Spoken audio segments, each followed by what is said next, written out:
మరీ ప్రశస్త రాత్రి ఏ స్థితిలో నీవు ఉన్నావో, ఏ చీకటిని మోసుకొని ఆవరణానికి వచ్చావో, ఏ చీకటిలో చిందులాడుతున్నావో, ఏ అంధకారపు అనుభవంలో కొనసాగించబడుతున్నావో, ఏ మరణాంధకారపు లోయలో ప్రయాణం చేస్తున్నామేమో, దిక్కుతోచని పరిస్థితులు, నీ మార్గాల్లో ఎటు చూసిన చీకటి నిన్ను అలుముకుంటుందా, చీకటిలో మంచికి చెడుకు వ్యత్యాసం తెలియని పరిస్థితిలో, నీ సమస్యలకు పరిష్కారం తెలియక కలవరాల మధ్యలో కొనసాగించబడుతున్నావేమో, వాక్యం సెలవిస్తుంది, మనం ఆరాధిస్తున్న దేవుడు జ్యోతిర్మయుడగు తండ్రి.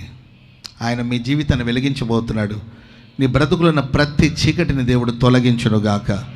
పరలోకపు తండ్రిగా ఉండి ఆయన మిమ్మల్ని నడిపించునుగాక. ఏమి తిందుమా, ఏమి తినాలి, ఏమి త్రాగాలి, ఏమి ధరించుకోవాలి, అన్య జనులందరి ఆలోచన ఇదే. పోషణ గురించి ఆలోచిస్తారు, సంరక్షణ గురించి ఆలోచిస్తారు. నేను ఎలా పోషించబడాలి, ఏమి తినాలి, ఉదయాన్నే తింటానే ఉంటారా, మధ్యాహ్నం ఏం తినాలని ప్లాన్ చేస్తూ ఉంటారు. ఉదయాన్నే తింటానే ఉంటారు, ముందు తిను, ఈ పూట తిండి తిను, మధ్యాహ్నం సంగతి ఆలోచిద్దామంటే ఉదయాన్నే తింటానే ఉంటాడు. అమ్మాయి మధ్యాహ్నానికి ఏం చేస్తావు అంటే అడుగుతాడు. అర్థమైందండి? ముందు తిని సావురా బాబు, మరలా మధ్యాహ్నం సంగతి ఆలోచించవచ్చు అంటుంటుంది ఆమె. మధ్యాహ్నం తింటానే ఉంటారు. అమ్మాయి మిగిలితే కొంచెం ఫ్రిడ్జ్లో పెట్టు, సాయంత్రం మళ్ళీ ఇదే తింటాను అంటాడు. మధ్యాహ్నం తింటానే ఉంటాడు, మరలా తినాలని. Praise lord. ఎవరో చుట్టాలింటికో, బంధువులింటికో, లేకపోతే ఇలాంటి మీటింగ్కో వెళ్ళారనుకోండి, అక్కడ శుభ్రంగా తిన్నారనుకోండి, నస్తే అమ్మాయి ఇది కొంచెం బాక్స్ వేసి పెడతావా, వీళ్ళు ఉదయాన్నే తింటానంటారు.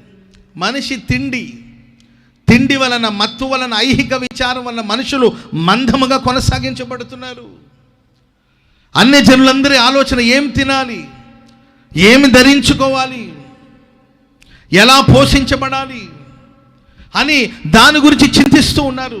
ప్రియులారా, నీవు చింతించవలసిన అవసరం లేదు. ఎందుకంటే మనకు ఒక పరలోకపు తండ్రి ఉన్నాడు. మనం ఆలోచించకపోయినా, మనం చింతించకపోయినా, ఎప్పుడు ఎక్కడ మనకేది అవసరమో మన పరలోకమందున దేవుడికి తెలుసు. చెప్పలు కూడా మంది గట్టిగా.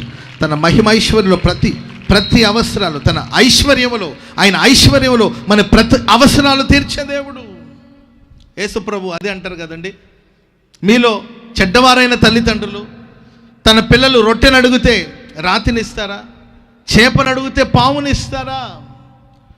చెడ్డవారైన తల్లిదండ్రులే, చెడ్డవారైన భూలోకపు తల్లిదండ్రులే తమ పిల్లలకి మంచి ఈవులను ఇవ్వాలని కోరుకుంటుండగా, మీ పరలోకమందున తండ్రి, ఆమేన్ చెప్పండి గట్టిగా, మీ పరలోకమందున తండ్రి తన్ను అడుగు వారికి ఎంతో నిశ్చయముగా మంచి ఈవుల్ని ప్రసాదిస్తాడు.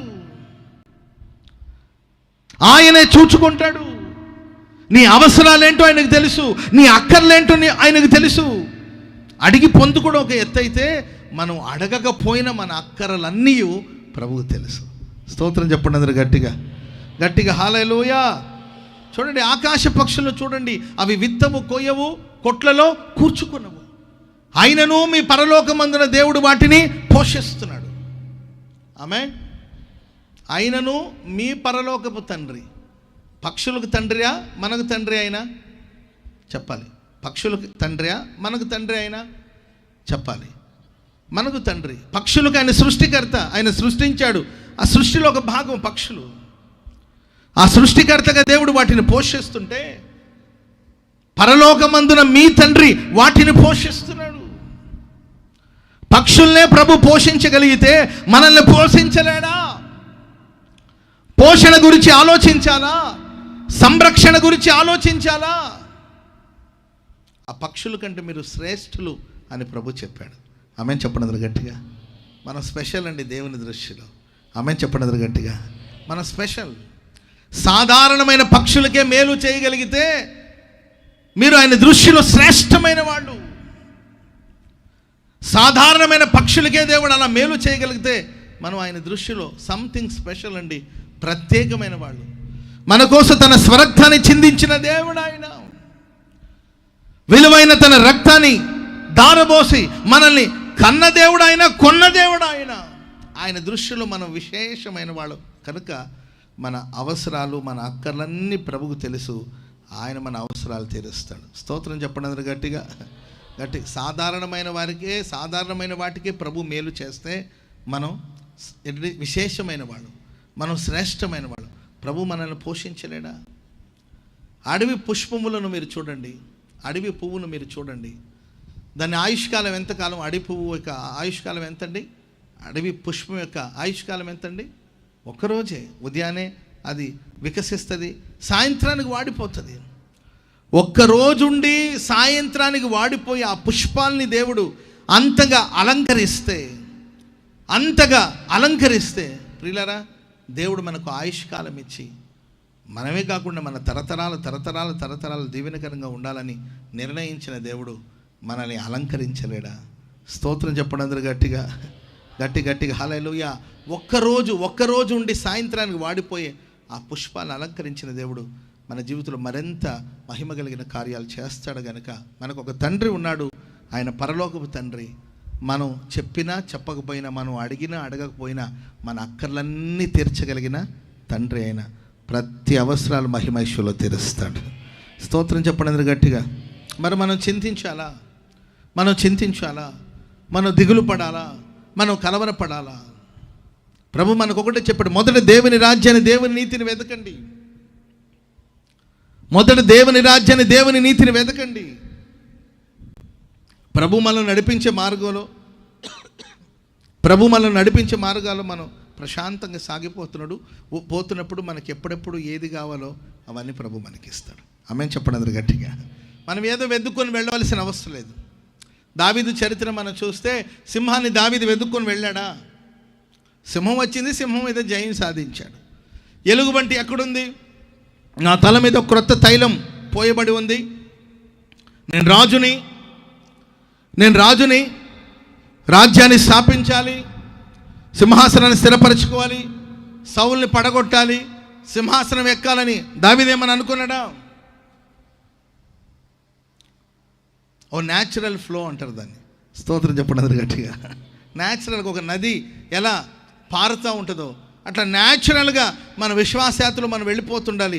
దేవుని రాజ్యాన్ని, దేవుని నీతిని వెతుక్కుంటూ మనం వెళ్ళిపోతున్నప్పుడు ఎప్పుడెప్పుడు ఏది అవసరమో మన ప్రభువుకు తెలుసు. Praise the lord. సింహాన్ని ఆయన వెతుక్కుంటూ పోలా, ఎలుగుబంటిని వెతుక్కుంటూ వెళ్ళలేదు, గొలియాతు మీద యుద్ధం సాధించాలి, వెళ్ళి విజయం సాధించాలని వెళ్ళలేదండి. ఓ న్యాచురల్ ఫ్లో అనమాట. ప్రశాంతంగా వెళ్ళిపోతున్నాడు. వెళుతున్న మార్గాలో ప్రియులరా సింహం మీద జయించే అవకాశం దేవుడు ఇచ్చాడు, ఎలుగుబంటి మీద విజయాన్ని దేవుడు ప్రసాదించాడు. వాళ్ళ అన్నలను చూడడానికి కోసం యుద్ధ భూమికి వెళ్ళాడు. అనుకోకుండా గొలియాతును ఎదుర్కోవలసిన పరిస్థితి వచ్చింది. దేవుడు విజయాన్ని ప్రసాదించాడు. అట్లా డే బై డే ఎప్పుడెప్పుడు దావీదుకి ఏమేమి కావాలో అవన్నీ దేవుడు సమకూరుస్తూ వచ్చాడు. ఎప్పుడెప్పుడు ఎలాగ దావీదు ఆశీర్వదించబడాలని ప్రభు నిర్ణయించాడో, ఎలా ఆయనకి విజయం దయచేయాలని ప్రభు కోరుకున్నాడో, ఆయన వెళుతున్న మార్గంలో దేవుడు సమస్తాన్ని సమకూరుస్తూ వచ్చాడు. ఈ రాత్రి ఎన్నో అక్కరలతో, అవసరాలతో